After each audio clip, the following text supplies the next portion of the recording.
Sí, ¿Podemos buen día. iniciar? Vamos a iniciar el taller. Ya tenemos al 50% de los participantes. Yo creo que se van a ir a... Buen día, lo vamos a ir completando a medida que va pasando para poder aprovechar también el tiempo que tenemos con usted, que es valioso para nosotros. Entonces, bueno, bienvenidos a todos.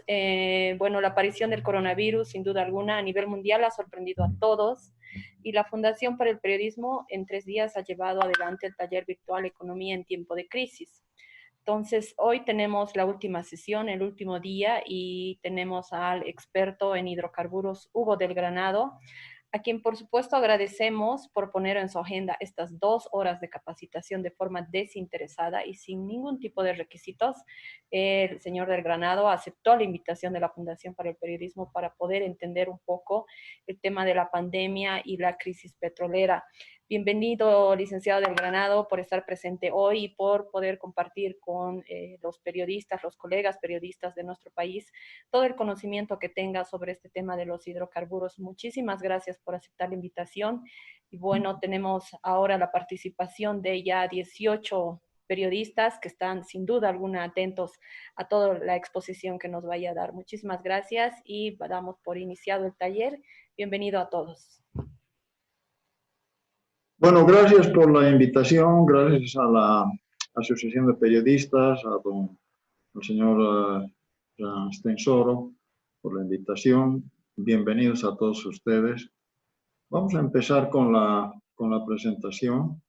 Si me habilita la share screen, Tania. Ok. Está ahora sí. Disculpe. Perfecto, gracias.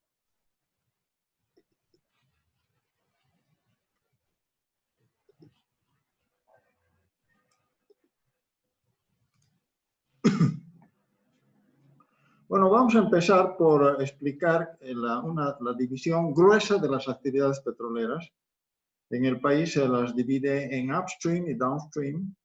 Upstream, exploración y producción, y downstream, todas las demás. Esto en Bolivia. Refinación, desde refinación hasta industrialización. En algunos países, normalmente sí, en todos, hay una división intermedia que es el midstream, que es el transporte por ductos, poliductos, que no se la usa en Bolivia. Lo más importante de esto es la exploración. Y la exploración podemos dividirla en dos fases. La exploración de superficie, que significan estudios geológicos, aerofotogrametría, geotécnica, geofísica, que comprenden métodos sísmicos, eléctricos, gravimétricos, magnéticos y muchos otros más que siguen desarrollándose en función de las mejoras tecnológicas que hay, y que esto se traduce finalmente en resultados que son el levantamiento de líneas sísmicas, que son cientos de kilómetros por las cuales se identifican las características del subsuelo mediante, bueno, desde métodos bastante rústicos, como por ejemplo golpear planchas con un combo en la superficie, hasta explosiones superficiales, de tal manera que puedan captar las ondas sísmicas y se permitan establecer las diferentes capas estratigráficas del subsuelo. Esto se interpreta y a raíz de estas interpretaciones se puede establecer cuál es el mejor lugar para iniciar una perforación exploratoria. O sea, la perforación es la selección de un lugar en función de la madurez de la información previamente recabada. La perforación es una de las partes más riesgosas y al mismo tiempo caras, pero la perforación exploratoria es la única manera de determinar si existe o no un descubrimiento de acumulación. Las reservas tienen que ver con una serie de definiciones que han ido avanzando en el curso del tiempo y que finalmente han sido englobadas en lo que se llama el PRMS o el Petroleum Resource Management System, que ha congregado una serie de interpretaciones de distintos colegios de profesionales de Estados Unidos y que es la norma aceptada en todo el mundo actualmente como el mejor mecanismo para poder interpretar las definiciones de reservas, ¿no? Acá tienen ustedes la definición, sobre todo de reservas probadas, que es lo que más interesa. Pero hay cuatro criterios reconocidos para poder calificar una acumulación de reservas. Primero, que han sido descubiertas. Segundo, que sean recuperables. Tercero, que sean comerciales. Y finalmente, remanentes no es la palabra exacta, viene de remaining, o sea que todavía están en el reservorio, es decir, que no han sufrido migraciones. Eso es lo que se podría entender como remanentes, no es que son las que han sobrado. Acá hay una clasificación muy extendida de lo que se entiende por recursos. Recursos no es sinónimo de reservas. Reservas es algo que ya está comprobado que puede ser recuperado. En cambio, recursos es una definición global de algo que existe, pero que no se cuantifica todavía. Entonces, hay una definición grande que son el petróleo o los hidrocarburos totalmente existentes inicialmente en un lugar. Y esto se clasifica en tres tipos de acumulaciones de recursos. La primera son las reservas, que, como dice el cuadro a la mano izquierda, son las reservas descubiertas. Y ustedes pueden ver en la parte inferior que dice el rango de incertidumbre técnico. O sea, en la medida en que vamos de izquierda a derecha, el rango de incertidumbre va aumentando, el grado de incertidumbre técnica. Y en las coordenadas verticales tenemos este rango de chance de comerciabilidad de las reservas. O sea, se va incrementando de abajo a arriba, perdón, el grado de certidumbre de la comercialidad de lo descubierto.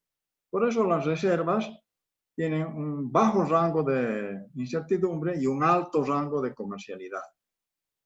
Y aquí tenemos las 1P, que son las reservas probadas, las 2P, que son las probables, y finalmente las 3P, que son las posibles. Un otro rango de acumulación o de recursos descubiertos son los recursos contingentes. Estos recursos contingentes son cantidades de hidrocarburos potencialmente recuperables con la aplicación de proyectos que están todavía siendo desarrollados. Por eso se llaman contingentes, porque están sujetos a varias contingencias. Primero está la madurez del proyecto, de si es o no comercial. Segundo, si los hidrocarburos contenidos son o no son comerciales. De tal manera que hay todavía varias cosas que deben probarse, varios aspectos que deben probarse para hacer que estos recursos contingentes, que si bien han sido descubiertos, puedan ser producidos, esto es, que efectúen más inversiones para poder subir a la categoría de reservas. Finalmente, están los recursos prospectivos, que son recursos no descubiertos aún. Por eso, cuando alguna autoridad declara que se han encontrado prospectos en los cuales se han estimado tanto de reservas, es falta de seriedad por parte de quien está declarando tal cosa. Porque un recurso prospectivo no puede de ninguna manera habilitar el dimensionamiento de reservas, porque es un recurso que aún no ha sido descubierto. Finalmente, hay una última categoría que son los recursos no recuperables. Esto no quiere decir que no sean recuperables por siempre, porque siempre queda espacio para establecer una mejora en la tecnología, un mayor precio para los hidrocarburos, de tal manera que sí, en determinado momento y bajo ciertas condiciones, estos recursos puedan ser recuperados. Como hemos dicho, el pozo exploratorio determina la existencia de una acumulación. Por eso es muy importante llevar una contabilidad de los pozos exploratorios que se van haciendo. Es lo más importante en la exploración, pero no es el único factor, como ya vimos. Es necesario hacer que existan estudios previos, acumulación de información, estudios de superficie, levantamientos sísmicos, etcétera, etcétera. Pero el pozo exploratorio es la única manera para determinar la existencia y recuperabilidad de esos recursos descubiertos. Aquí les muestro un cuadro en los que se compara el número de pozos exploratorios en 5 países. Aquí en la parte superior, antes de las barras verdes, ustedes pueden ver una pequeña franjita celeste que son los pozos exploratorios perforados en Bolivia. Luego vienen estos de las barras verdes, son los brasileños, luego vienen los argentinos, los peruanos, perdón, los colombianos y finalmente los peruanos. En el curso de estos últimos años, desde el 2004 hasta el 2016, Bolivia ha perforado 45 pozos. En comparación con los otros países, por ejemplo, el Perú ha perforado más de 80, el doble. En el caso del Brasil, bueno, ellos han perforado 1.900 pozos. Esto representa la baja intensidad exploratoria en Bolivia y es la razón por la cual básicamente no se han descubierto nuevas reservas en los últimos 14, 15 años. Aquí está la evolución de las reservas de líquidos. Podemos ver que hasta el año 2003 es la máxima acumulación de reservas que hubo en Bolivia, con 486 millones de barriles.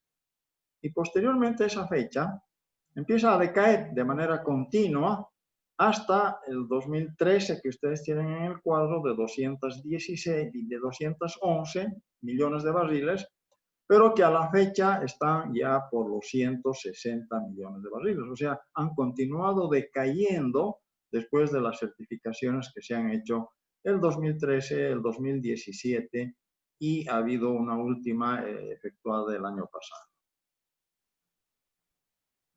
Aquí tienen ustedes las reservas de gas que siguen el mismo patrón. O sea, del 2003, perdón, cuando teníamos 28,7 TCFs de reservas, eso es trillones de pies cúbicos de gas, de 28,7, va cayendo hasta haber llegado a 10,50 el 2013, a 9,49 el 2017, a 10,7 y luego bajar hasta las 8,95. Actualmente estamos en 8,95 a diciembre del año pasado.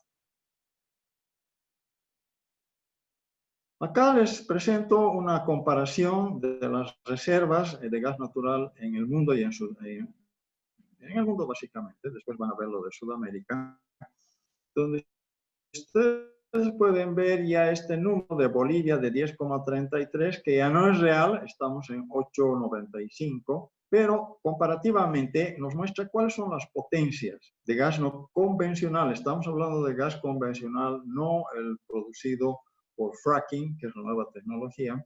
Ustedes pueden ver que Rusia es una potencia mundial, seguido de Irán, que es la segunda. Luego vienen Qatar y viene Turkmenistán, China, ¿no? Desde acá, en este cuadro, ustedes ven la comparación en Latinoamérica del gas natural, que hace unos años éramos la segunda potencia sudamericana en reservas de gas, y actualmente estamos en la quinta potencia. O sea, estamos debajo de Venezuela, de Trinidad y Tobago, de Perú, de Brasil y la Argentina. Y en la medida en que ahora estamos con 8,95, estamos debajo también sí, estamos debajo ya de Perú también. Trinidad y Tobago nos gana ya, ¿no? Acá tenemos el cuadro también que incorpora reservas no convencionales que son fruto del fracking desarrollado inicialmente en Estados Unidos, donde pueden ver que Argentina es una potencia en gas no convencional, es la tercera reserva en el mundo de gas no convencional después de Estados Unidos y después de China. Entonces, y Brasil, obviamente.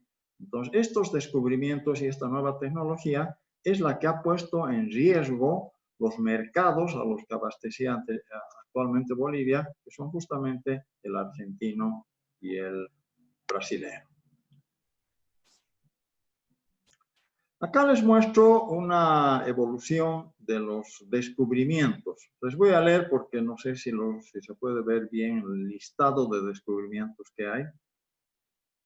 Acá están los descubrimientos efectuados del año 72 al 99. Acá tienen arriba la vertiente, luego tienen Vuelta Grande, Porvenir, Río Grande, La Peña, Víbora, hasta terminar abajo muy abajo, acá tienen esta franja celeste pequeñita que era Camiri, que ya no produce, seguido de Colpacaranda, etc., ¿no? Y acá tienen los descubrimientos en el recuadro de abajo del año 2000 al 2016, donde ustedes pueden ver lo que son otros descubrimientos, un cúmulo de descubrimientos menores. Acá tienen al medio la vertiente que decayó también, Margarita el Amarillo, Sábalo, que es San Antonio, San Alberto que está en franca declinación, y abajo campos menores que han dejado de tener importancia. O sea, esto les demuestra acá no está Incahuasi, porque Incahuasi entra en producción justamente el año 2016 y todavía no está en las estadísticas. Pero ustedes pueden ver que esta cima de la curva les representa el máximo nivel alcanzado de producción, que es de 60 millones de metros cúbicos por día y que luego empieza a decaer. Ustedes pueden ver acá la curva que empieza a decaer y que la vamos a ver después cuán dramática se ha vuelto esta curva. Bueno, para terminar esto de las reservas, hay un vacío en el país que es la falta de regulación a la calificación de las reservas, al trabajo de certificación de reservas, lo que ha dado lugar a que se hayan manifestado manipulaciones de estos trabajos que hacen las certificadoras con el fin de inflar artificialmente estas reservas. Eso se ha producido con la última certificadora, Stroh, que ha tenido que modificar, justamente a la presión generada por el nuevo gobierno, ha tenido que modificar su informe del 31 de diciembre del 2017 para aparecer las cifras que son la verdadera realidad y son menores a las que había certificado el 2017, subiéndolas a 10,7 millones de metros TSF y las tuvieron que bajar al 2019, al 2018, un año después, las tuvieron que bajar a 8,95. O sea, lo que se necesita es que haya una mayor capacitación de gente boliviana, de tal manera que puedan establecer las condiciones que deben cumplir las certificadoras que vienen a evaluar, a certificar las reservas bolivianas. O sea, se tiene que capacitar al personal técnico de tal manera que puedan ser auditores de reservas. Ahora, tenemos una opinión bastante decaída del potencial que tenemos en Bolivia, justamente porque no podemos encontrar nuevas reservas, la producción ha decaído, etcétera, etcétera. Sin embargo, el potencial boliviano es todavía significativo. Y hay por lo menos 3 versiones que dan crédito a esto. Y les he puesto acá lo que ha hecho la Cámara Boliviana de Hidrocarburos. Es la Cámara Boliviana de Hidrocarburos la que hace esta evaluación, el diagnóstico del potencial de los hidrocarburos. O sea, nos dice que potencialmente tenemos 56 TCF de reservas. Perdón, que tenemos 53.5 TCF de reservas en 56 prospectos. Vean ustedes, nuevamente se maneja prospectos porque son todavía acumulaciones no descubiertas, sino son estimaciones existentes en función a los datos geológicos que se tienen. Sin embargo, estas estimaciones nos dicen que son muy pocas las acumulaciones que podrían ir más allá de 3 TCFs a más de 3 TCFs, que son solamente 3 prospectos que podríamos tener con ese potencial. La mayor parte de los prospectos están en acumulaciones que van de 0 a 0,5 TCFs. Y con, prospectos, 28 prospectos, con un potencial entre todos estos, de 0 a 0,5, en todos estos 28 prospectos, de 3,7 TCFs. Y así sucesivamente, de 0,1 a 1, de 0,5 a 1, de 1 a 3 y más de 3. Pero ¿qué es lo que pasa si esto hacemos a través de las empresas privadas y a través de la regulación actual que hay? Que obligan a las empresas petroleras a conformar SAMs, Sociedad Anónima Mixta, con las privadas, YPFB con 51% y las petroleras privadas con 49%. Ninguna petrolera aceptaría conformar una SAM para estos prospectos que van desde 0 hasta 3 TCFs. Ninguna aceptaría formar una SAM con un 49% de participación. Aceptarían que participe YPFB con un 10% nada más para los prospectos que van de 1 a 3 TCFs y más de 3.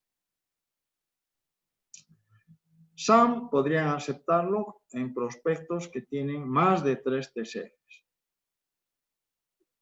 Y aquí tienen ustedes en la derecha un gráfico de barras en el cual se muestran la distribución de áreas, ¿no?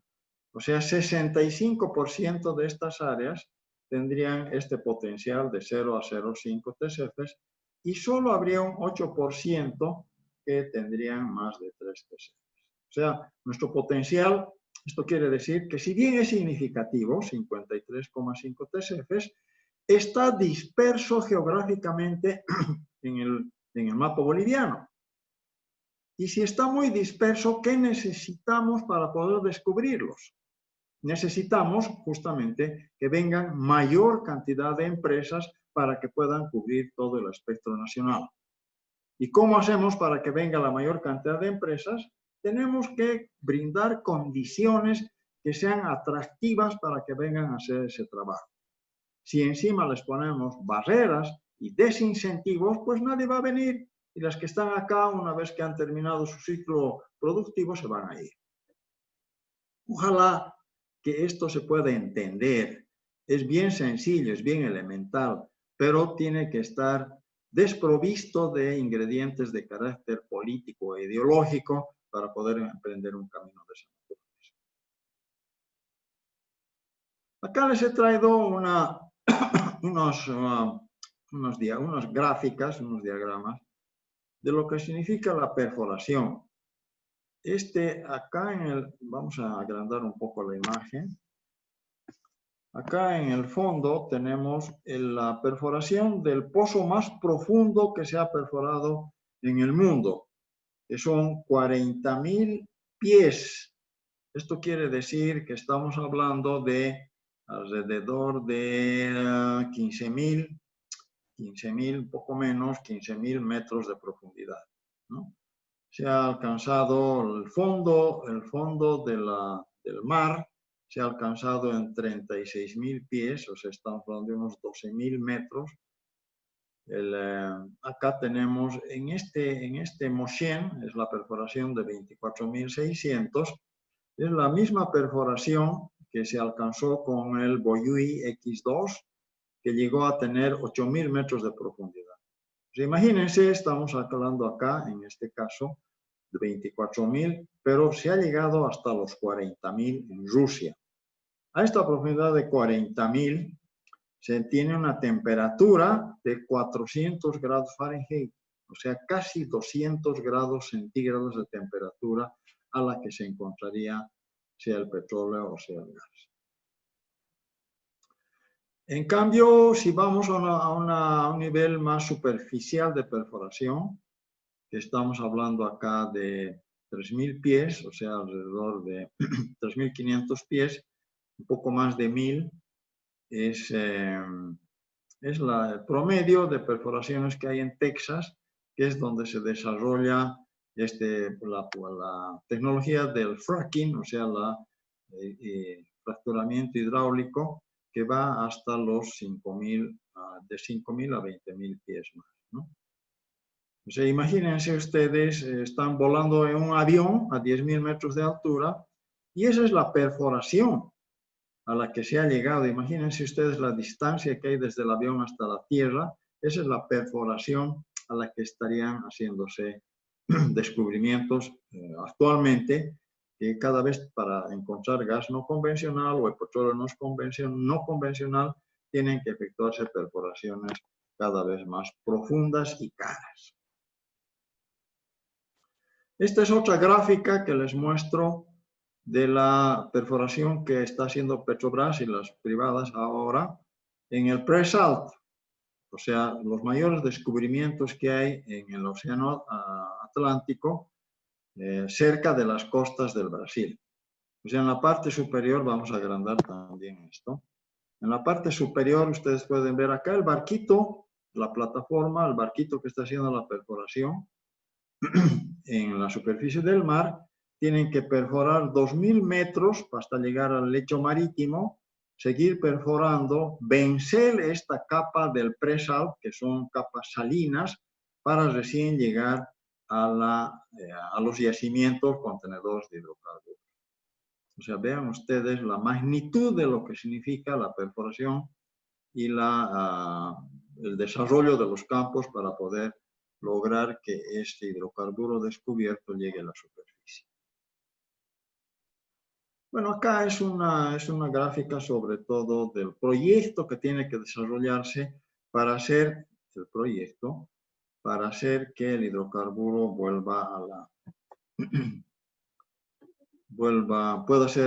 pueda ser producido en la superficie, ¿no? Este es el proyecto, este es el reservorio, la acumulación, y lo que necesita esta acumulación descubierta para poder ser producida. O sea, no es solamente haber encontrado el reservorio, sino es además haber formulado un proyecto para el desarrollo de un campo que puede tener uno o más yacimientos. O sea, es este proyecto el que desarrolla los programas de producción, de flujos de caja, estima la cantidad del recurso que puede ser recuperable y, en definitiva, este proyecto es el nexo entre el reservorio y la toma de decisiones de la parte ejecutiva.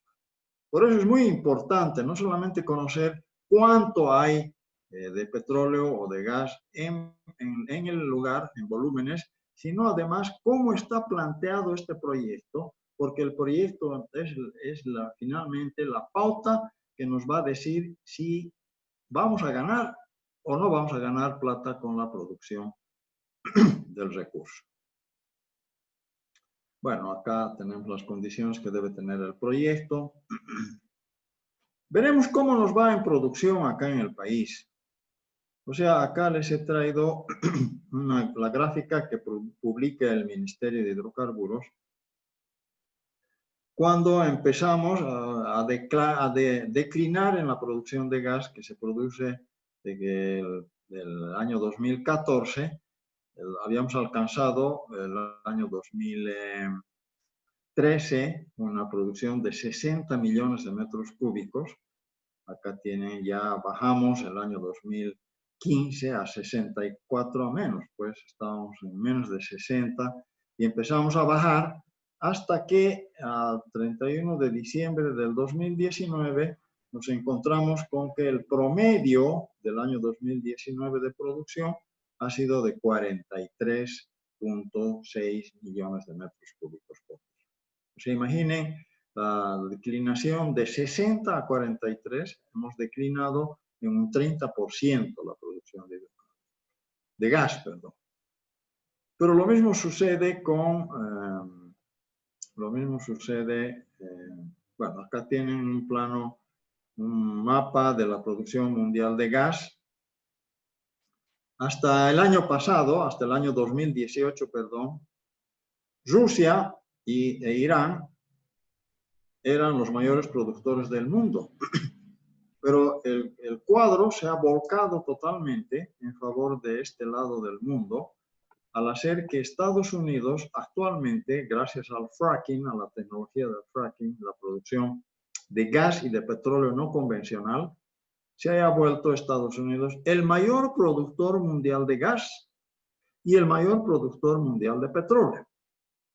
O sea, esto ha traído la hecatombe que actualmente estamos viviendo en el mercado mundial de petróleo, cuando hay una sobreoferta de petróleo, justamente por la producción de Estados Unidos, que ha hecho que el precio haya caído a valores negativos el pasado 20 de abril. Bueno, esto nos da también la dimensión de Bolivia, aquí con sus 43, frente a 2.278, a 1.835 o 34. Entonces, ustedes se podrán imaginar qué es lo que ha permitido, a quién se le ha ocurrido calificar a Bolivia como el centro energético de Sudamérica, ¿no? ¿Con qué potencial uno puede hablar de esa manera? Nuevamente acá nos vamos a Sudamérica y vemos que Bolivia está en el 6º lugar también en cuanto a producción. Está primero Venezuela, Trinidad Tobago, Brasil, Argentina, Perú y Colombia siguen subiendo de su producción y Bolivia acá seguimos cayendo. Ayer hemos estado en 36, si no me equivoco, lo vamos a ver eso a continuación. Aquí tienen la producción de líquidos, que tiene el mismo ciclo, la misma tendencia que la producción de gas, porque en la medida en que el gas que producimos es un gas asociado con petróleo, con líquidos, no diría tanto petróleo, sino líquidos, porque la mayor producción boliviana no es el petróleo, sino es el condensado. Esto hace que esta producción de líquidos, cuando cae la producción de gas, caiga también la producción de líquidos. Y vamos a ver cuáles son las consecuencias de esa caída. Aquí tenemos un cuadro comparativo de lo que ha venido sucediendo desde el 2007 hasta el 2016, que esta tendencia se ha mantenido, en el que la mayor parte de las inversiones han estado dirigidas a explotación, a producción, y una porción menor a exploración. ¿Por qué? Porque se decidió incentivar la explotación para generar mayor cantidad de recursos y se descuidó la exploración. Por eso hay menos estudios geológicos, hay menos pozos perforados y por lo tanto han declinado las reservas. Aquí tienen ustedes la producción, cómo ha ido decayendo desde los 60 millones de metros cúbicos del 2014, ¿no? Y la tendencia más preocupante es la que vemos en esta parte hasta el año 2025, en la cual la producción habrá podido caer hasta menos de 35 millones de metros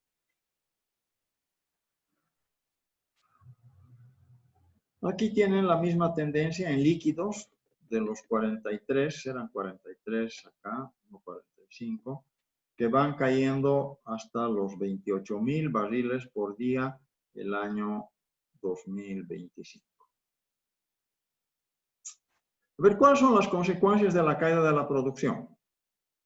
El gas boliviano, como os dije, es asociado y viene asociado en que por la producción de 1 millón de metros cúbicos de gas se producen 1.000 barriles de líquidos. ¿Cuáles son las consecuencias de haber caído la producción de gas? En el mercado externo disminuyen las exportaciones, no hay, en la medida en que no tenemos reservas y cae la producción, no estamos posibilitados de abrir nuevos mercados. En el mercado interno, como los líquidos vienen asociados al gas, resulta que tenemos que, para abastecer el mercado interno, cada vez importar mayor cantidad de carburantes, mayor cantidad de diésel, mayor cantidad de gasolina, mayor cantidad de lubricantes. Muchas veces en las estadísticas no se toma en cuenta el monto que significa la importación de lubricantes, pero también es bastante pesada. Y esto finalmente trae como consecuencia que las refinerías que habían sido ampliadas de 42.700 barriles que teníamos en las 2 refinerías estatales y 3 privadas, pequeñas, las privadas, que tenían una capacidad en conjunto de 42.700 barriles, se amplió las refinerías a 68.000 barriles. ¿Por qué? Porque se dijo el año 2020 vamos a producir 117.000 barriles. Estamos produciendo 43.000. Entonces, la capacidad ociosa en refinerías ha aumentado a un 35%. O sea que actualmente las refinerías solo están funcionando a un 65% de su capacidad porque no tenemos con qué alimentarlas. Aquí tienen la gráfica esa de la capacidad de las refinerías, ¿no?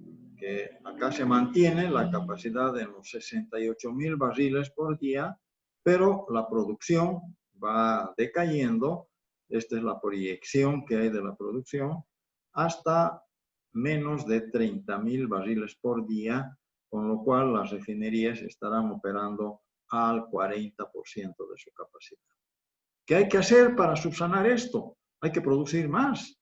¿Y qué hay que hacer para producir más? Hay que hacer más descubrimientos. Aquí tienen lo que se ha venido elevando, cómo se ha venido elevando la importación de combustibles y lubricantes. El año pasado, la importación de diésel y gasolina ha sido de 1.550 millones de dólares.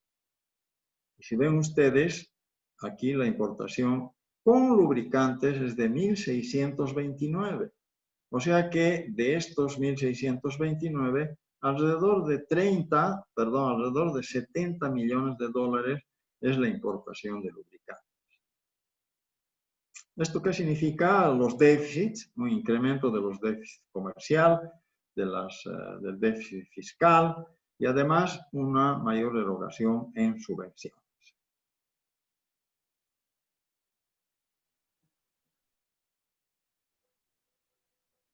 Acá tienen la demanda de gas boliviano versus las reservas probadas, donde vemos que la demanda del gas ha ido bajando, o sea, la demanda del mercado externo, que es básicamente el mercado argentino, junto con la producción disponible que habría para cubrir el mercado interno y el mercado argentino en este caso, ¿no?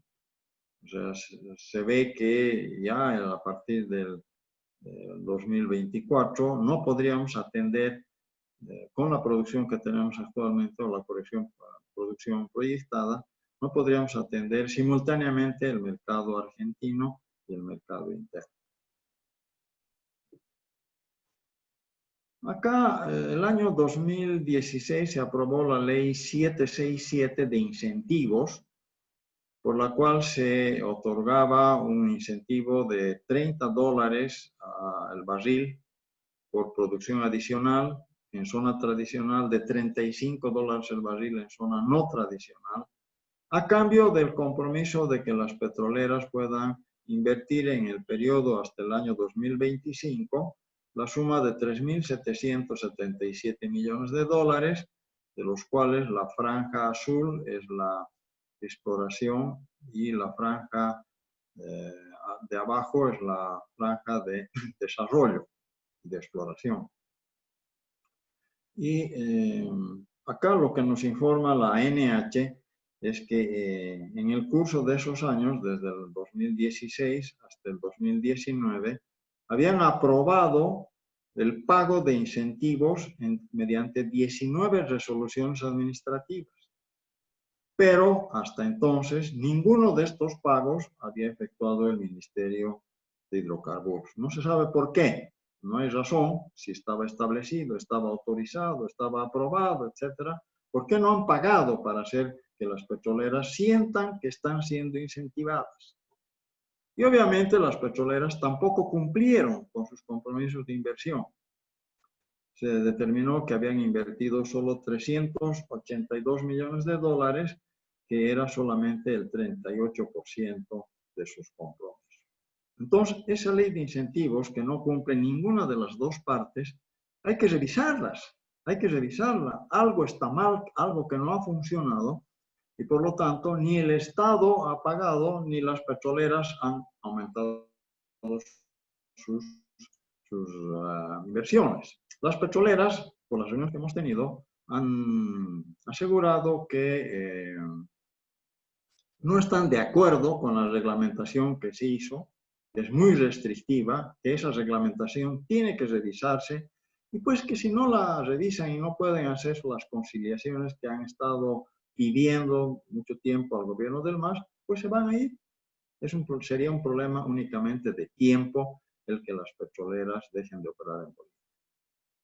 Ahora, el otro factor que tenemos y es muy pesado para poder reactivar la industria petrolera es la excesiva carga fiscal que hay.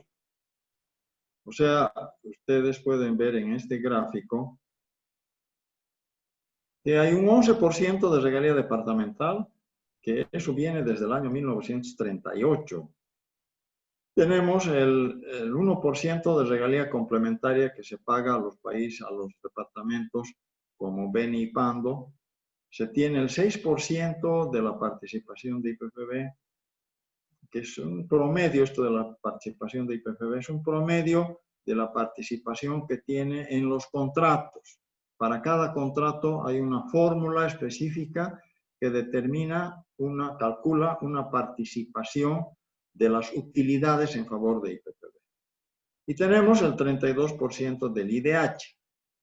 Esto hace que se tenga finalmente una participación del 74,7% del Estado como renta petrolera frente al 25,3% que recibiría el contratista.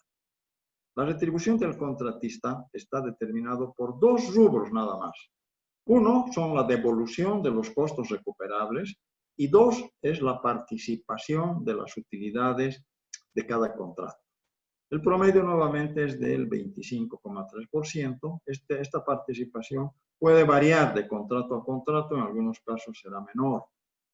Pero en términos regionales, respecto a esto, es muy pesada esta carga fiscal que cae sobre las petroleras.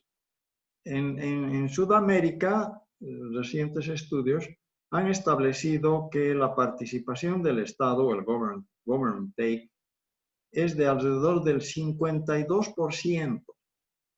En Colombia están con el 60% y ya hay críticas a que ya han dejado de actualizarse y por lo tanto han dejado de ser competitivos México, en este momento, pese a que era una economía absolutamente estatal, México ha reducido su participación en la renta petrolera alrededor del 60%. Los colombianos dicen tenemos que igualarnos a ese, por lo menos al 60% y luego seguir bajando hasta estar en el promedio del 52%. Acá estamos con 74% y eso es insostenible. O sea, no vamos a lograr que las empresas petroleras continúen trabajando en Bolivia y no vamos a lograr de ninguna manera que vengan nuevas. Como que no han venido nuevas. Desde el año 2006 al 2019, solo han venido 2 empresas petroleras nuevas. 2. Una es YPF argentino, que ha entrado recién hace 2 o 3 años, y hay una china que entró el año 2008, me parece, pero que no ha hecho absolutamente nada, y más bien el área que tenía en su cartera debería ser revertida al Estado porque no ha hecho absolutamente nada. Si ustedes quieren adicionar una tercera empresa, podríamos hablar de PDVSA a través de Petroandina. Pero es una presencia que obedeció sobre todo a fines políticos, por la similitud que había entre el gobierno del MAS y el gobierno de Chávez, y que invirtió una pequeña parte de lo que se había comprometido, fracasó en la perforación de 2 pozos y se tuvo que ir. O sea, aquí no ha venido nadie, definitivamente, en los últimos 14 años, y esa debía haber sido una señal que deberían haber tomado las autoridades para darse cuenta que algo no estaba funcionando en el país. Bueno, hasta que surgió esto del fracking. El año 2000, a inicios de este siglo, ¿no? El año 2002, 2003, ya empezó a ser comercial esta técnica de lograr, esto es acá a la izquierda, ustedes tienen una perforación tradicional para encontrar un yacimiento convencional en la que se produce el pozo vertical. Ya hicieron también, ya había técnicas para hacer perforaciones horizontales, pero sin fractura. En cambio acá con el fracking, además de ingresar a cierta profundidad, se produce la perforación horizontal con varias ramas. O sea, no es solamente una, sino puede cubrir todo un radio alrededor de la perforación vertical, por la cual se introducen químicos, arena sobre todo, y agua, que producen la fractura de las rocas contenedores de los hidrocarburos y hacen que se libere el hidrocarburo contenido para ser arrastrado al exterior. 65% de los hidrocarburos no convencionales son producidos por los Estados Unidos ahora. Aquí les he traído una foto también de lo que es un cúmulo de perforaciones del fracking en Estados Unidos. Esto es en Texas.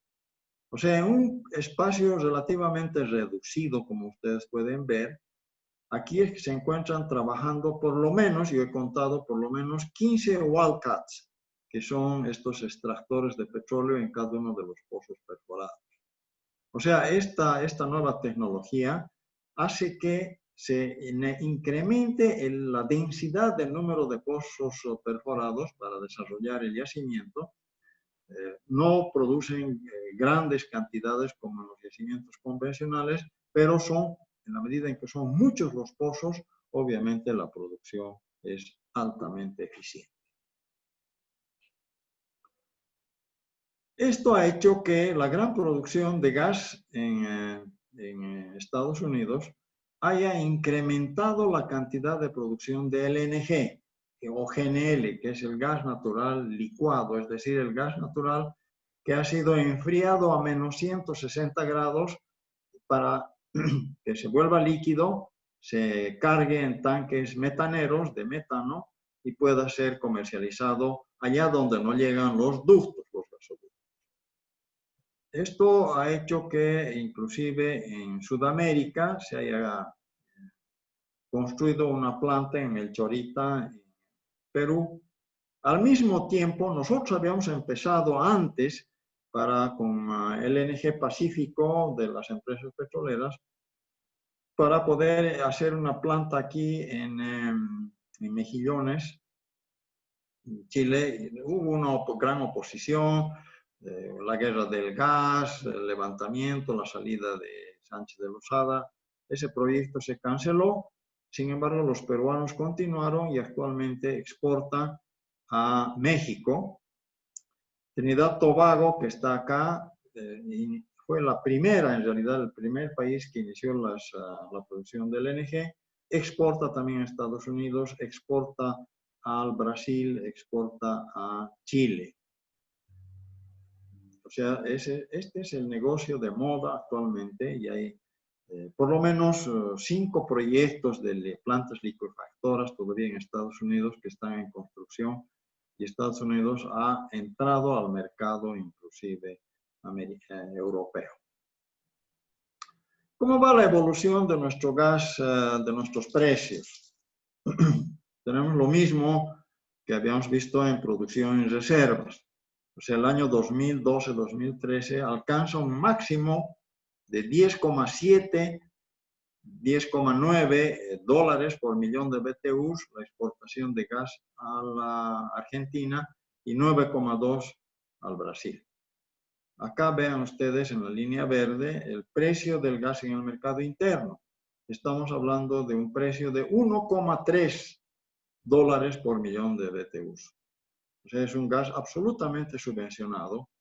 Las empresas, las petroleras, están obligadas a tener cupos de abastecimiento del mercado interno que no les conviene, obviamente, porque en lugar de vender a 1,3 al mercado interno, podrían estar vendiendo a 9 a estos precios, ¿no?, mayores que tenemos en Brasil y la Argentina. Está bien que haya una subvención y que el mercado interno sea más barato, pero no a los extremos en los que este costo, este precio de venta sea menor al costo de producción de o de las petroleras. Bueno, la cantidad de la producción, la enorme producción que se llegó a tener, más los altos precios, ha hecho que la renta petrolera del año 2006 al año 2019 haya sido de 38.651 millones de dólares. La renta petrolera, es decir, lo que recibe el Estado después de haber cubierto todos sus costos.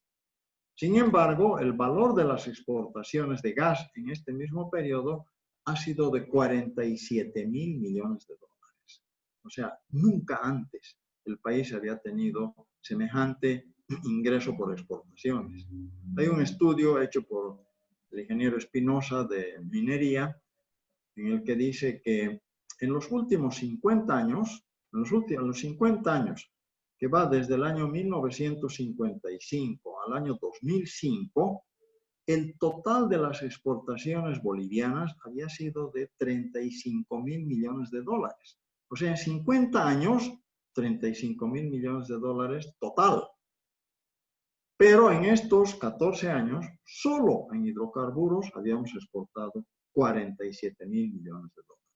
O sea, esto les da una comparación de las magnitudes que ha tenido el gobierno anterior de liquidez y de recursos financieros como para poder gobernar de la manera más cómoda. Aquí tienen ustedes el estado en el que nos encontramos el año 2020, acá desde el 1 de mayo. Este es el estado de las exportaciones que tenemos. Acá tenemos el Brasil, acá tenemos la Argentina y luego tenemos el mercado interno. O sea, si ustedes ven, al 23 de mayo solo ha habido una comercialización de 36,7 millones de metros cúbicos. Esto es lo que hemos tenido el año pasado, hasta noviembre, en la que ustedes ven la cantidad, los 36 que habíamos visto en el cuadro anterior acá, prácticamente eran cubiertos, 31, con solamente el mercado brasileño. Después de la cuarta adenda, firmada con la Argentina en febrero del 2019, las cantidades que teníamos para exportar, que ya eran de 21 y pico, y el próximo año deberían 25, y el próximo año deberían ser de 27,7, se tuvieron que reducir a 10 en la época de verano y se sube a 16 y 18 en la época de invierno. Estos son los nuevos acuerdos que se han tenido que firmar, no solamente porque la producción boliviana ha bajado, sino también porque al haber descubierto reservas grandes en el Brasil e incrementado su producción en Argentina a raíz de vaca muerta, ha hecho que los argentinos y los brasileros decidan bajar los volúmenes contratados de gas. Y en el caso del Brasil, se ha reducido ya no a 30,08 millones de metros cúbicos por día, sino a 14. Y posteriormente, los brasileros dejaron de nominar incluso los 14 y empezaron a nominar 10, lo que suscitó el reclamo del gobierno e incluso la amenaza de ir a un arbitraje. Y los brasileros reaccionaron y ofrecieron un contrato interrumpible de 4 millones adicionales de metros cúbicos por día para poder cubrir estos 14. Esos 4 adicionales de contrato interrumpible rige hasta el 31 de este mes. Después del 31 ya no hay contrato interrumpible, y por lo tanto tendríamos que volver a los 10 o volver a negociar nuevos clientes para lograr tener otros 4 para poder llegar a estos 14, ¿no? Imagínense ustedes de tener un contrato de 30, tener que estar buscando cómo poder vender 4, justamente por esos dos factores, ¿no? Primero, la falta de producción de Bolivia, las dudas que hay de aprovisionamiento de los clientes, y segundo, por el descubrimiento de grandes reservas tanto en Brasil y en Argentina. Lo mismo ha sucedido con la Argentina, con la cuarta adenda que se ha firmado en febrero del 19, por la cual se bajaron esos volúmenes que debían haber sido de 27,7 el próximo año a 10, a 11 en verano y de 16 a 18 en invierno. ¿Qué es lo que tenemos con últimas nominaciones y entregas en los últimos días? Al Brasil han nominado 13, hemos entregado 14. El 22 de mayo han nominado 13, hemos entregado 14. O sea, estamos dentro del rango de los 14 gracias al contrato interrumpible ofrecido por Petrobras para poder subir la nominación, que no pudieron llegar a los 14. Y en el caso de la Argentina, aquí deberíamos estar, en la Argentina estamos también en lo acordado, deberíamos estar en 18, porque ese es el techo que tenemos de invierno, de 16 a 18, estamos en 16, vamos subiendo, ustedes pueden ver acá de 15, se ha subido a 16, vamos subiendo, vamos a llegar a ese techo de los 18. El desastre es el mercado interno, que de 12 y 13 que teníamos antes de la cuarentena, se cayó a 5 y luego a 6. Pero eso es debido a la cuarentena que ha paralizado las industrias y han dejado de consumir gas. Esto obviamente se va a recuperar apenas las industrias se reactiven y vamos a subir algo. Pero como ustedes pueden ver, ese algo que pueda subir va a ser lento y además es mínimo respecto a la capacidad de producción que tiene el país. Veamos lo que es industrialización y con eso pretendo terminar con estos cuadros de inversiones. Acá estas son, la columna que tienen acá son las inversiones programadas de los montos de los contratos para la construcción de cada planta que se firmaron. En este momento la más polémica es la de urea, amoníaco urea, cuyo contrato se firmó con Samsung para el contrato de construcción por 843 millones de dólares y finalmente la planta costó 976. millones de dólares. Esto sin contar con el ferrocarril, que en este momento, ustedes pueden ver acá el ferrocarril, después de haber sido contratado con 2 empresas chinas por un monto total de 245 millones de dólares. Actualmente, hasta el año pasado ya estaba en 287 millones de dólares y todavía no ha sido concluido, todavía no ha sido entregado. Siguen trabajando y esta cantidad, este monto todavía va a seguir subiendo. ¿De dónde se van a sacar los recursos para pagar esta inversión? De la urea, porque es el único producto que va a ser transportado en grandes cantidades. Por lo tanto, esta planta de urea va a estar por lo menos en los 1.200 millones de dólares de costo total, incluyendo la propia planta, incluyendo el ferrocarril. Sin embargo, este proyecto de amoníaco urea no ha sido el peor de los desarrollados por el MAS. El peor ha sido esta planta de gas licuado en Río Grande, porque, vean ustedes, casi se ha duplicado la inversión de lo contratado a lo ejecutado. Y además es una planta que opera solo entre el 4 y el 10% de su capacidad, porque no tienen mercados.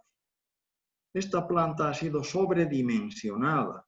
Se pensó que se iban a consumir el gas producido en 27 estaciones de regasificación instaladas en diferentes departamentos del país para abastecer las redes domiciliares de gas que exista en cada una de esas poblaciones.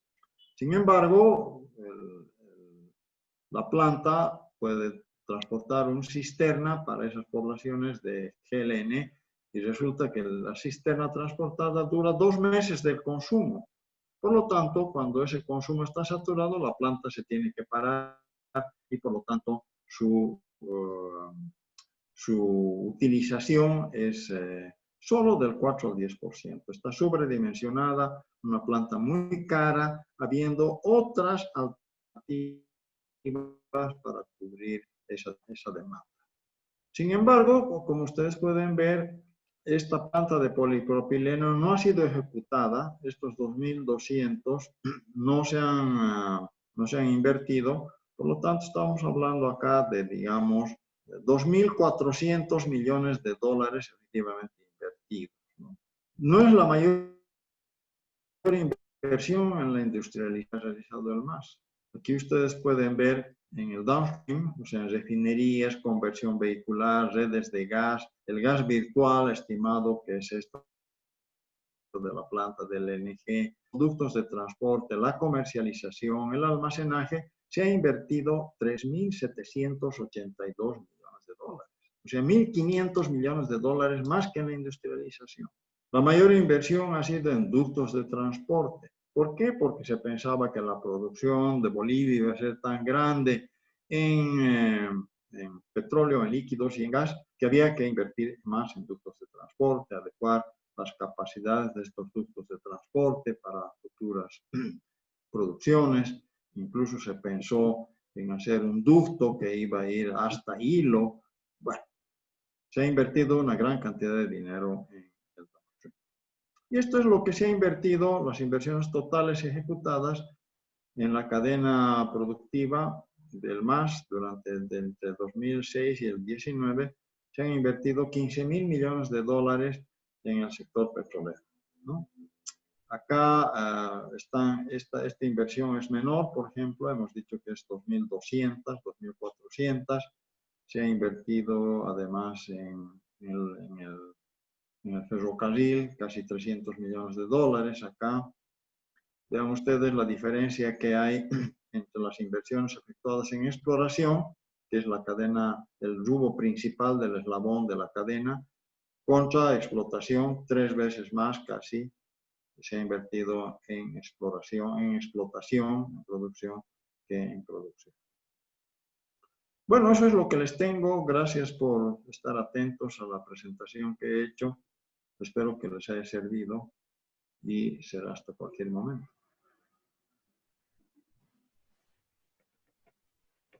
Gracias, don Hugo. Ha sido brillante su exposición, sin duda alguna. Quizá una puntualización que nos pide Jackie, que le podemos contestar. Nos pregunta, ¿qué son las reservas no convencionales? Por favor, si nos podemos referir a ese tema. Bueno, se refiere al gas y al petróleo de fracking, que se puede producir a través de la nueva tecnología del shale gas y del shale oil, que empezó a ser comercial en 2002 en Estados Unidos. Y lo que se entiende como reservas no convencionales es justamente el gas y el petróleo que puede estar contenida en esas rocas que son las que capturan o están capturadas por esas rocas y que tienen que ser producidos a través del fracking. Hay estudios que han determinado cuáles son los potenciales del shale gas en Sudamérica, y Bolivia está con un potencial de alrededor de 40 TCFs de gas no convencional, que estaría sobre todo en la región del Chaco. Pero entre el Chaco boliviano y el Chaco paraguayo, Paraguay tiene mayor cantidad de reservas no convencionales que Bolivia, pero en el caso boliviano, en la parte del Chaco boliviano es donde estarían contenidas estas reservas. Posteriormente han hecho algunos estudios que dicen que la mayor parte del gas no convencional está en la región amazónica, pero lo que hay que tener en cuenta es que solo a través de estudios y la perforación exploratoria se podrá determinar cuál es el potencial aproximado de las reservas que se tienen de esta calidad. Ahora, ya han surgido voces que se oponen a este tipo de estudios, que eso es absolutamente reprochable, porque se trata de investigar qué es lo que tenemos. ¿Cómo se pueden oponer a la necesidad de hacer investigaciones que nos determinen qué es lo que tenemos? Después veremos cuáles son los beneficios o perjuicios que tiene una explotación de esa naturaleza para tener una posición. Pero entre tanto no sepamos de qué se trata, pues dejemos que se haga la investigación. Gracias, don Hugo. Seguimos, por favor, respondiendo algunas consultas. Aldo nos pregunta, el próximo gobierno, fuese quien fuese, ¿qué debe hacer para reactivar el sector hidrocarburífero, teniendo en cuenta que la mayor parte de los ingresos viene de las exportaciones del gas? Bueno, lo primero que tenemos, estamos viviendo un momento de polarización en el país. Estamos divididos. Por lo tanto, para acometer cualquier proyecto, sea en este caso de petróleo, de energías renovables, de explotación minera, tenemos que ponernos de acuerdo en qué tipo de desarrollo buscamos y cuáles son las metas a las que queremos llegar. Si no tenemos acuerdos entre todos, no vamos a poder hacer nada. Nos vamos a ir poniendo siempre zancadillas unos a otros y vamos a bloquear las iniciativas que tenga el otro. Si es un gobierno que tiene una oposición fuerte, la oposición se va a preocupar de que no pueda gobernar. Y al contrario va a suceder lo mismo. Entonces, lo primero que tenemos que hacer es ponernos de acuerdo. En la presentación que les he hecho, se ha visto que hay condiciones en el país que no necesitamos ya investigarlas ni estudiarlas. Son condiciones que impiden el desarrollo de la industria petrolera en el país. Entre esas condiciones está la pesada carga fiscal, está el carácter monopólico de YPFB, está el carácter estatista de la economía que ha concentrado en el Estado todas las decisiones de carácter no solamente político, sino también económico. Si no salimos de ese chaleco de fuerza, no vamos a poder avanzar, cualquiera que sea el gobierno. No vamos a poder desarrollar nuestra industria, no vamos a poder atraer inversiones. Y una de las peores cosas que ha sucedido en estos últimos años es de que es YPFB el que ha invertido la mayor cantidad de recursos en el eslabón más riesgoso de la cadena, ¿cuál es el de la exploración? Lo que hay que hacer es que más bien YPFB no invierta allá donde está el más riesgo, sino hacer que estas inversiones se transfieran al capital privado. Esa es la política que tenemos que buscar realizarla. Han visto ustedes que en la medida en que tengamos el 74% de government take o de carga fiscal, nadie va a venir. Que los otros países están en un promedio del 52%. Por lo tanto, ese IDH del 32% más regalías que nos suben del 32%, que nos suben por encima del 50% más participaciones, etcétera, etcétera, no ayuda y tenemos que cambiar. Para cambiar eso tenemos que modificar la ley de hidrocarburos y para modificar la política petrolera, estatista y monopólica, vamos a tener que ver cómo hacemos para modificar la constitución política del Estado. Esos son los chalecos de fuerza que tenemos. Y si no tenemos acuerdos nacionales, no vamos a poder avanzar 1 milímetro en el desarrollo de la industria petrolera nacional. Gracias, don Hugo. Ernesto nos consulta, ¿qué es más importante, tener reservas certificadas o mercados seguros? Bueno, en la medida en que no tengamos reservas certificadas, los clientes que quieren comprar las reservas van a vivir en una incertidumbre total.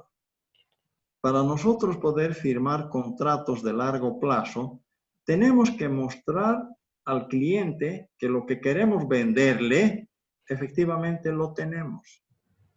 Si no tenemos esa certificación de reservas, aunque no tengamos certificación, si el cliente no nos cree y tiene dudas en relación a la disponibilidad de poder vender eso, pues obviamente va a preferir firmar contratos de corto plazo y de poco volumen. Por lo tanto, para mandar señales de seguridad de nuestra capacidad de vendedor al cliente, tenemos que demostrar que sí tenemos lo que queremos vender. Y eso es a través, obviamente, de exploración, de acumulación de reservas, de incremento de cantidad de petroleras que están trabajando en el país. O sea, dar señales de certidumbre. Lo que hemos hecho en los últimos años es enviar señales de incertidumbre, de duda. Y lo más importante que tenemos que hacer es enviar señales de confianza, recuperar la confianza del país como proveedor seguro de hidrocarburos. Gracias, don Hugo.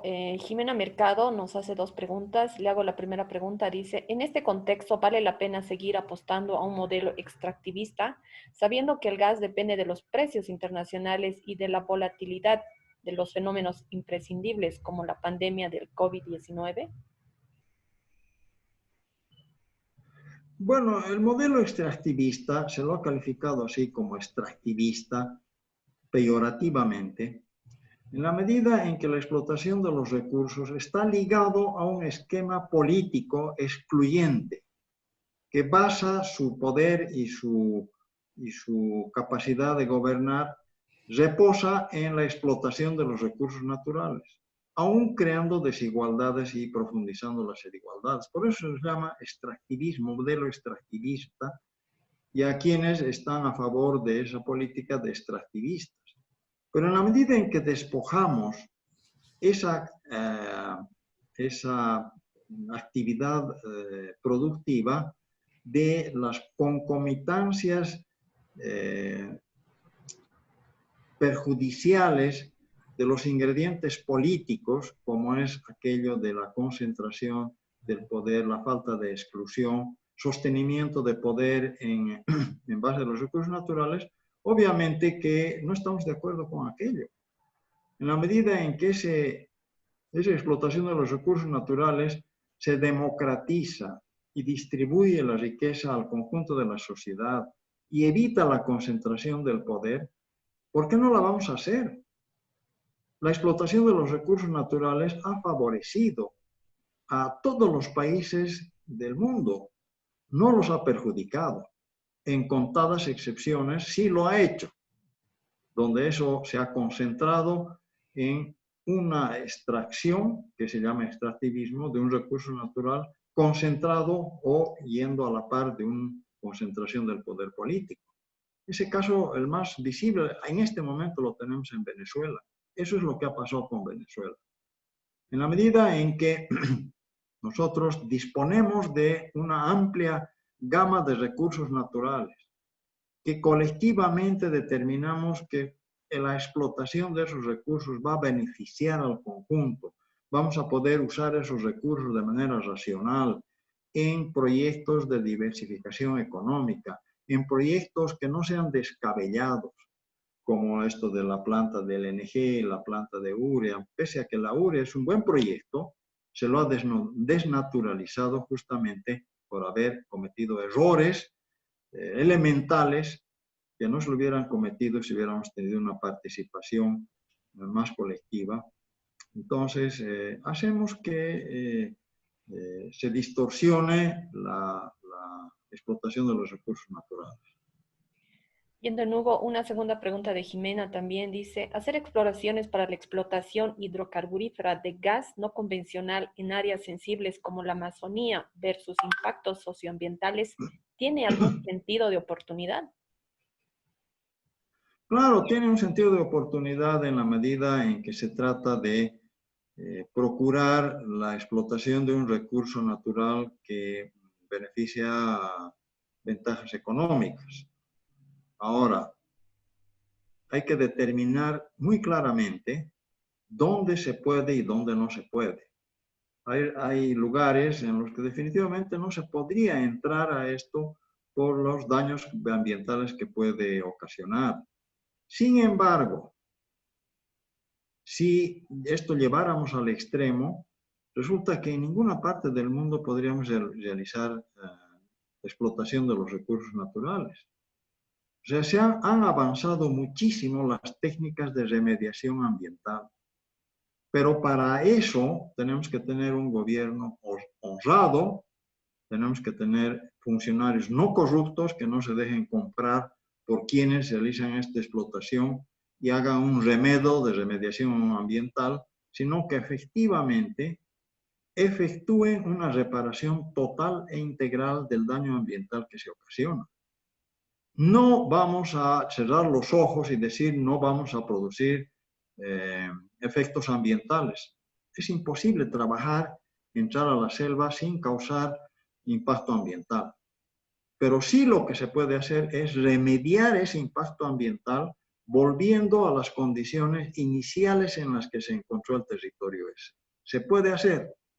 Para eso necesitamos compromiso de los que invierten en la explotación y compromiso del país comprometido con funcionarios honrados, correctos, capacitados, que puedan hacer un seguimiento y exigir el cumplimiento de esas condiciones que tienen que figurar en la contratación inicial.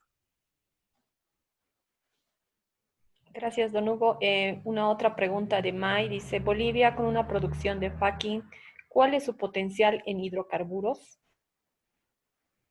Por eso les decía, se ha establecido la IEA y la EIA, o sea, es una organización de la OSD y la segunda es la Organización Energética de Estados Unidos.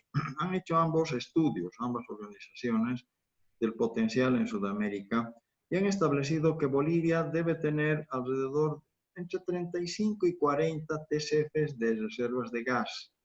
No se ha establecido si hubiera un potencial de reservas de líquidos, solo de gas es lo que yo conozco, pero que es una cantidad relativamente pequeña en el Chaco, o sea, pequeña en relación a lo que tienen los otros países. Incluso Chile tiene un mayor potencial de gas no convencional, de hidrocarburos no convencionales que Bolivia.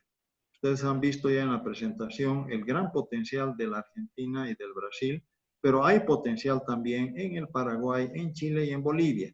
Bolivia es el que menos potencial tiene. En esto todavía está pendiente los últimos estudios que hicieron con el anterior gobierno en una empresa francesa fue la que vino a ser, que determinó que el mayor potencial estaría en la Amazonía boliviana, ¿no? A raíz de eso es que el anterior ministro de Hidrocarburos, Sánchez, dijo que tenemos recursos astronómicos, ¿no? ¿Qué se entiende por astronómicos? Pero veamos, se tiene que investigar eso porque, claro, o sea, necesitamos saber qué tenemos y qué no tenemos. Gracias. Una nueva pregunta de Josué Hinojosa. Dice, ¿considera usted que con los efectos de la pandemia es necesario ahora revisar las normas referentes a los incentivos a la exploración? Sí, claro, porque con la pandemia todas las empresas petroleras del mundo han recortado las inversiones, sobre todo en exploración y en proyectos que podrían ser postergables. Yo he sugerido que se haga lo mismo en Bolivia. Los proyectos que no son absolutamente urgentes, como por ejemplo hacer levantamientos sísmicos en el altiplano boliviano, como hacer que empresa matriz, que es no es empresa matriz, sino es casa matriz, que es parte de la oficina central de IPPB, que con el impulso del MAS ha entrado a hacer labores exploratorias, ha perforado, incluso ha hecho perforaciones, cuando esas perforaciones y ese trabajo debería estar en manos de las subsidiarias creadas justamente para eso, que son Chaco y Andina. ¿Por qué la oficina central tendría que meterse en labores exploratorias, duplicidad de funciones, mayor inversión de recursos y escasos resultados? La oficina matriz ha invertido, ha perforado 2 pozos, no, está perforando ya hasta 4 pozos, pero los 2 pozos que ha perforado, que es Itaguasurenda y el segundo pozo no me acuerdo, han resultado secos por falta de oficio, por falta de profesionalismo. Para este año, a Oficina Matriz le asignaron 160 millones de dólares para exploración. Yo he sugerido que se recorte ese presupuesto, que no lo haga Oficina Matriz, que se impulse más bien la exploración de las subsidiarias Chaco y Andina y ese presupuesto de Oficina Matriz se lo derive a las subsidiarias para que hagan una exploración más eficiente. Si este es el panorama que tenemos en el mundo, en el que las empresas están recortando sus proyectos exploratorios, lo que debemos hacer acá en Bolivia es hacer que esa exploración sea eficiente, sea de calidad. O sea, que no le demos a quien no sabe hacer exploración el mayor presupuesto de inversiones en exploración. Y que además hagamos que sean las petroleras privadas las que absorban la mayor carga en la inversión de esta actividad de riesgo. Y obviamente para eso tenemos que reprogramar, reactualizar aquella ley de incentivos. O sea, desde el año 2016, ustedes han visto los cuadros, hasta el año 2019, ninguna de las dos partes ha cumplido esos acuerdos. Algo está mal, algo tiene que revisarse y tiene que ser en conjunto. ¿Por qué ustedes no han invertido a lo que se comprometieron? ¿Por qué el Estado no ha cumplido con los desembolsos acordados? ¿Qué es lo que está mal? ¿Qué parte del reglamento tenemos que mejorar para que ambas partes nos sintamos satisfechas? Ustedes por recibir dinero y nosotros por ver que la producción ha incrementado. Obviamente ese es un trabajo que requiere no solamente de mentes brillantes, sino sobre todo de acuerdos, de sentarse, de discutir, de conciliar y ponerse de acuerdo. Bien, don Hugo, tenemos otra pregunta de Ernesto que nos dice, a este ritmo de producción y de pocas reservas, ¿hasta cuándo se puede ser un actor importante en el negocio del gas, tomando en cuenta que Argentina y Brasil siguen avanzando en sus proyectos? Bueno, ya no somos un actor importante. Ya desde el año 2014, cuando ya se dijo, además se anunció y todo el mundo sabía que Bolivia no había incrementado sus reservas, que empezó a bajar en su producción, dejó de ser un actor importante. Yo no sé si alguna vez hemos sido un actor importante.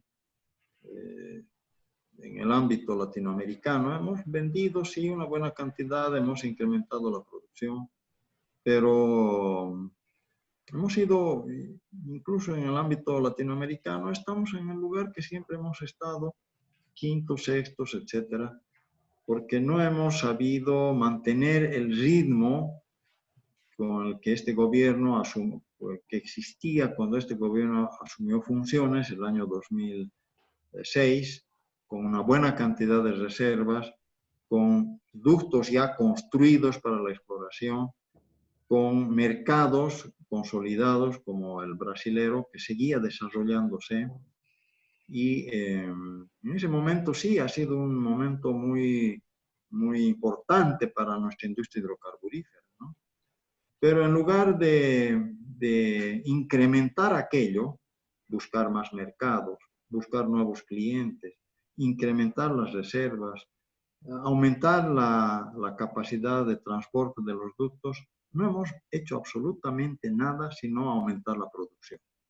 Incluso al señor Decio Odone, que trabajó en Bolivia, era el responsable en Bolivia de Petrobras y de refinerías brasileras en Bolivia, ha dicho que el momento más lúcido de la política petrolera boliviana fue el 2006, cuando además de recibir estas condiciones positivas, tuvo la propuesta de ampliar el gasoducto de exportación y de ampliar los mercados en el Brasil. Y no lo hizo, no lo hicieron. Incluso la propuesta vino de empresas petroleras que hicieron la solicitud de ampliación del gasoducto a la ex Superintendencia de Hidrocarburos. Y ahí quedó. O sea, no se hizo absolutamente nada para hacer uso de esa propuesta y aumentar la capacidad del gasoducto para poder vender más, ¿no? En esas mismas condiciones estamos en este momento respecto a la planta de urea, por ejemplo, que no se hace nada.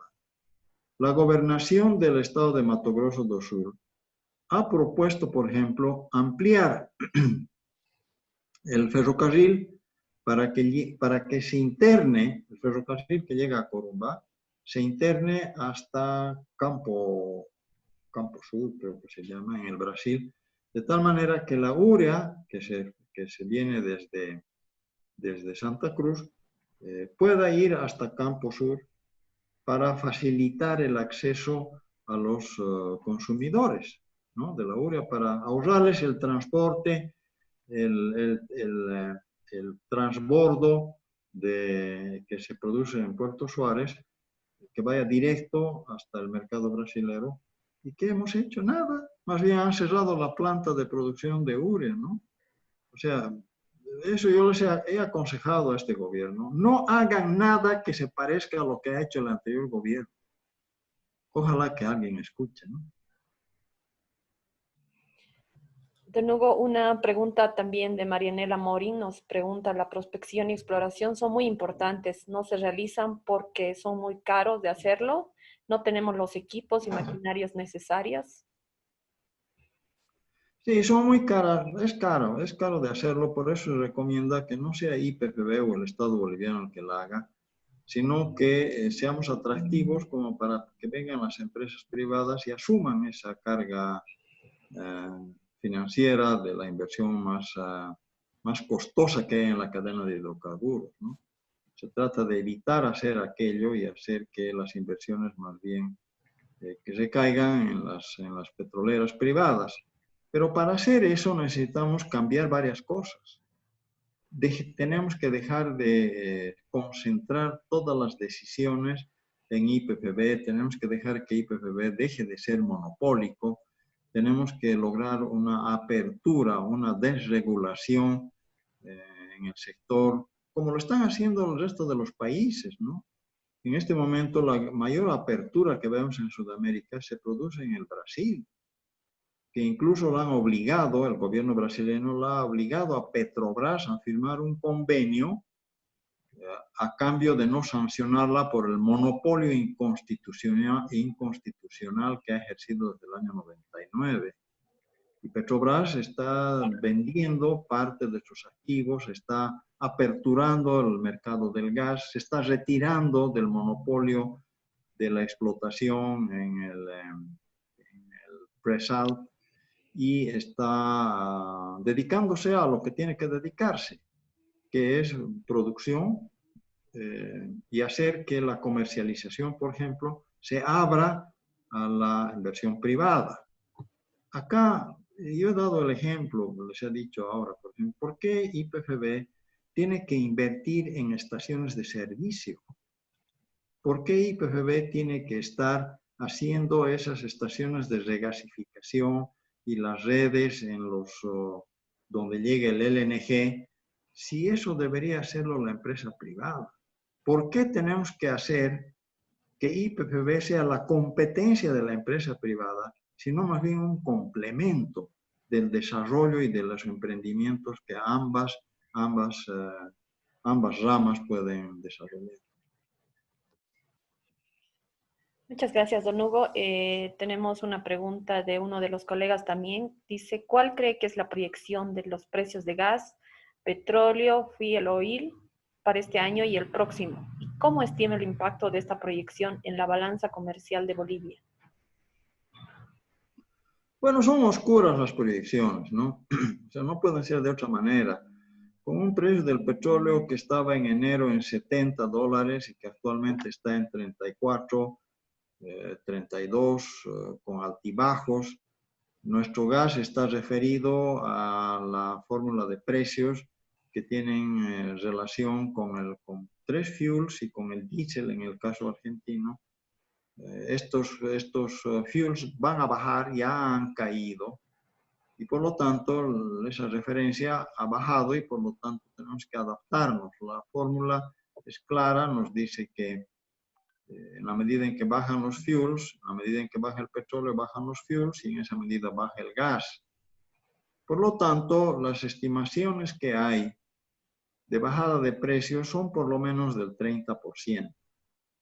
O sea, si hemos vendido en 5 y en 6, tenemos que restarle por lo menos unos $2 promedio a esos precios, de tal manera que vamos, yo creo, a poder vender entre 3 y 4 dólares el millón de BTUs. Pero a esa bajada de precios, fruto de la caída del mercado petrolero a nivel mundial, hay que sumarle la baja en las nominaciones y hacer que ese impacto, que puede ser también, estamos viendo de acuerdo a los números que ustedes han revisado, que puede ser, vean, 30 millones de la Argentina, del Brasil, se baja a 14, es 50%. De los 27 que teníamos que vender a la Argentina, se baja a 14, 15, estamos en el 50% también. Eso quiere decir que en términos de volúmenes, tenemos que ajustarnos a la posibilidad de vender 50% menos del volumen normalmente exportado y tenemos que trabajar con presupuestos que nos bajen en un 30% el precio del gas que vamos a exportar. Eso significa un golpe duro, en tanto el 33% de las exportaciones totales del país han estado por el último tiempo, ya cuando eran bajas, de las exportaciones totales nacionales, ¿no? Va a ser un fuerte golpe a la economía nacional, va a incrementar el déficit fiscal, el déficit comercial, va a ser una ayuda el hecho de que bajen también el precio de los carburantes que importamos, pero eso no es sostenible. O sea, lo sostenible es tener que pensar en la diversificación de la economía. Muchos de los que entienden del negocio petrolero estiman que la era del gas y del petróleo en Bolivia se terminó, que tenemos que estar preparados para poder olvidarnos de la posibilidad aquella como sostén de la economía, a pesar inclusive del potencial que les he mostrado que todavía tenemos, ¿no? Hay que ser optimistas, pero para ser optimistas tenemos que buscar la posibilidad de ponernos de acuerdo para modificar la política petrolera. La política petrolera, como ahora funciona, es insostenible. No podemos seguir bajando la producción, bajando las reservas y seguir aumentando el consumo de carburantes. No podemos seguir sosteniendo un ritmo de importación de vehículos a gasolina y a diésel al ritmo actual. Tenemos que entrar en la corriente mundial de cambiar nuestro parque automotor, de procurar el cambio hacia vehículos eléctricos. Y para eso tenemos que adecuarnos en la normativa, en la regulación, en la distribución de energía eléctrica, etcétera, etcétera. Tenemos que incrementar la generación de energías renovables.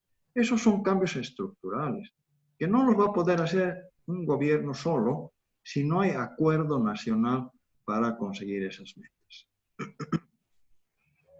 Gracias, don Hugo, por la respuesta. Una última pregunta, por favor, de Stephanie. Dice que hace referencia a una respuesta que dio sobre el tema del medio ambiente. Ella consulta cómo toca proceder ante la falta de interés tras saber las consecuencias ambientales, sabiendo que no existe compromiso, tampoco una responsabilidad ambiental de parte del gobierno.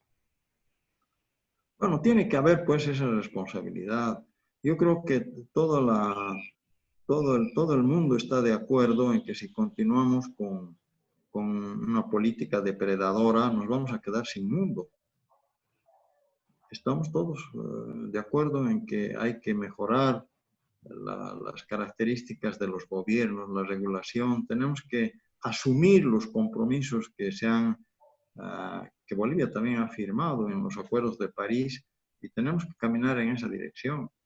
Les digo que el mayor problema de la contaminación ambiental es sobre todo el consumo, el parque automotor, que es el que mayor emisiones de CO2 lanzan a la atmósfera, y eso hay que cuidar. Y el mundo está avanzando en eso a través de la reducción del parque automotor a carburantes y se está yendo más bien por incentivos al parque automotor. Aquí, por ejemplo, lo que se ha sugerido es hagamos un tax holiday para toda la importación de vehículos eléctricos. Incluso en La Paz se sugirió al alcalde que después de la destrucción de los buses de Pumacatari a diésel se pueda cambiar esos buses, porque obviamente están pagados por el seguro, que en lugar de que vengan buses a diésel, se compren buses eléctricos, como una señal muy clara de las autoridades del compromiso que habría con el cambio ambiental. Se tiene que hacer un tax holiday a la importación de vehículos eléctricos y se tiene que incrementar la carga fiscal para desincentivar la importación de vehículos a gasolina. Don Hugo, disculpe, dos preguntas más, por favor. Uno que hace relación y consulta en el tema de la industrialización. ¿La planta de urea, perdón, tiene algún sentido de seguir funcionando? ¿El precio en algún momento mejorará? ¿O cuál el futuro de la urea? Bueno, la pregunta es, hay una inversión de $1.200 millones en esa planta y el ferrocarril. ¿Quieren cerrarla? ¿Quieren que se pierda y se vuelva nada esa inversión de 1.200 y tantos millones de dólares? Hay soluciones para esto. La solución no es cerrarla. Eso es lo último que se podría hacer cuando se haya descartado absolutamente todo. Se tiene que ver por qué esa planta no puede producir a menores costos. ¿Cuáles son los factores que elevan el costo de producción? No se ha hecho eso. No puede construirse una planta tan cara para que produzca por encima de los rangos mundiales de producción de la urea. Si todos los produjeran a costos más altos, obviamente el precio de venta en todo el mundo sería más alto. Sin embargo, este precio fluctúa a la par que el precio del petróleo y del gas.